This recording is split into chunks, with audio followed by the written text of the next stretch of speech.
Hello বন্ধুরা, নমস্কার। তোমাদের রান্নাঘরে স্বাগত। আজকে আবার একটা দারুণ স্বাদের রেসিপি নিয়ে চলে এসেছি। আজকে করব আমি কাঁচা আমের জেলি বা জ্যাম। আশা করছি তোমাদেরও ভালো লাগবে। প্রথম থেকে শেষ অবধি দেখার জন্য অনুরোধ করছি। তাহলে দেরি না করে আমি উনুনটা ধরিয়ে নেব।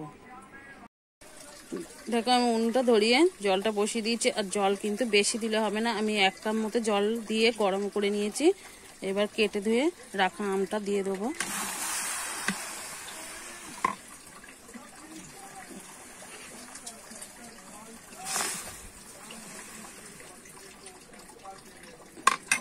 আমি এবার একটা ঢাকনা দিয়ে ঢেকে দেবো। ঢেকে কিন্তু আমি ভালো করে আমটা সিদ্ধ করে নেব। যতক্ষণ না সিদ্ধ হবে ততক্ষণ আমি ঢেকেই সিদ্ধ করব।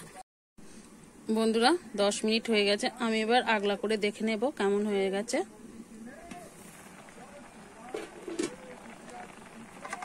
দেখো, আমার আমটা কিন্তু ভালোই সিদ্ধ হয়ে গেছে। আমি একটু হাতা দিয়ে এরকমভাবে চেপে চেপে গলিয়ে দেবো।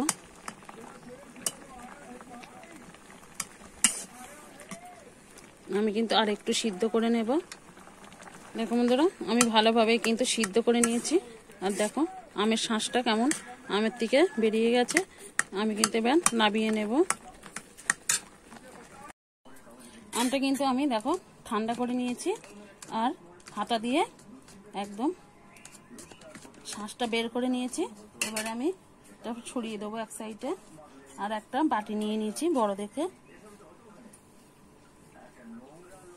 আর একটা নেট আমি নিয়ে নিয়েছি ধুয়ে পরিষ্কার করে। সবটা ঢেলে দেবো।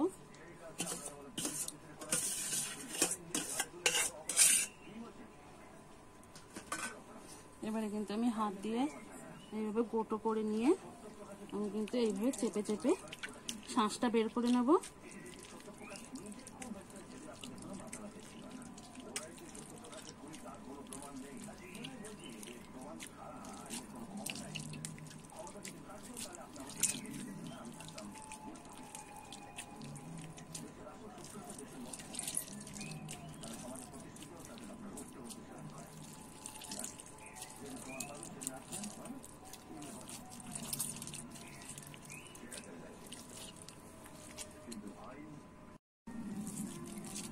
আমার দেখো সব আমের শাঁসটা বের করে নেওয়া হয়ে গেছে। তোমরা কিন্তু এটা মিক্সারে দিয়েও ছেঁকে নিতে পারো। আমি কিন্তু মিক্সারে দিলাম না, একেবারেই সরাসরি ছেঁকে নিলাম। আর এই দেখো ওর মধ্যে যে আটিগুলো বসেছিল দানা, এইগুলো এই যে আটি একটা, আর যেগুলো এই যে ছিবড়ে ছিবড়ে ছিল সেগুলো আমি বের করে নিয়েছি। আমি কিন্তু কড়াটা ধুয়ে পরিষ্কার করে আবার বসিয়ে দিয়েছি। এবার আমের শাঁসটা দিয়ে দেবো।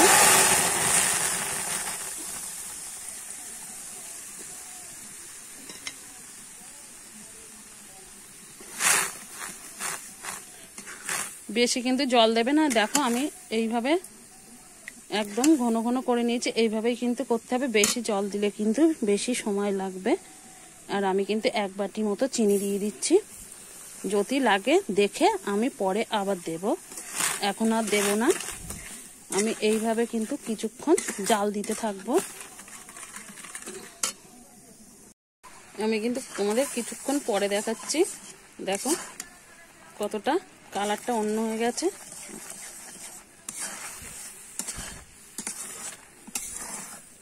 কালারটা কিন্তু একদম অন্যরকম হয়ে গেছে। আমি কিন্তু আরেকটু চিনি দিয়ে দেবো। আমটা ভালোই টক ছিল, তার জন্য কিন্তু চিনিটাতে মিষ্টি হয়নি, আর একটু দিতে হবে। আমি চিনিটা দিয়ে দেবো। তোমরা কিন্তু আমের টকটা বুঝেই চিনিটা দিয়ে দেবে। দিয়ে আমি আবার একটু নেড়ে নেব। দেখো কতটা ঘন হয়ে এসেছে। আর কিন্তু জালটা আস্তে আস্তে দিতে হবে, বেশি জোরে কিন্তু জালটা দেওয়া যাবে না, দিলে কিন্তু তলা থেকে লেগে যেতে পারে। এইভাবে আস্তে আস্তে জাল দিয়েই কিন্তু নেড়ে নেড়ে করতে হবে। আমি আর একটু জাল দিয়ে নেব।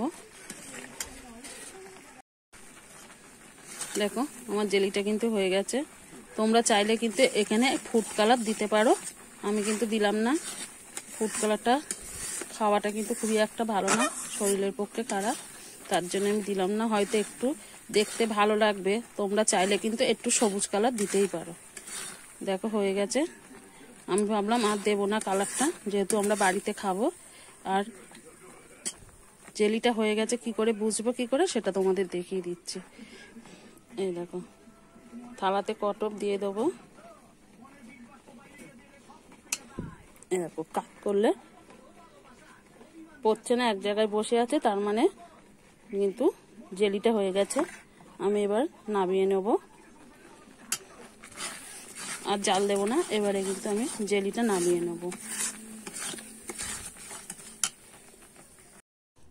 আমি কিন্তু এবার একটা পাত্রে নামিয়ে নেব, গরম গরম থাকতেই নামিয়ে নেব, নাহলে ঠান্ডা হলে কিন্তু বসে যাবে, তোলা যাবে না। তাই জন্য আমি একেবারে কিন্তু একটা পাত্রে নামিয়ে নিচ্ছি।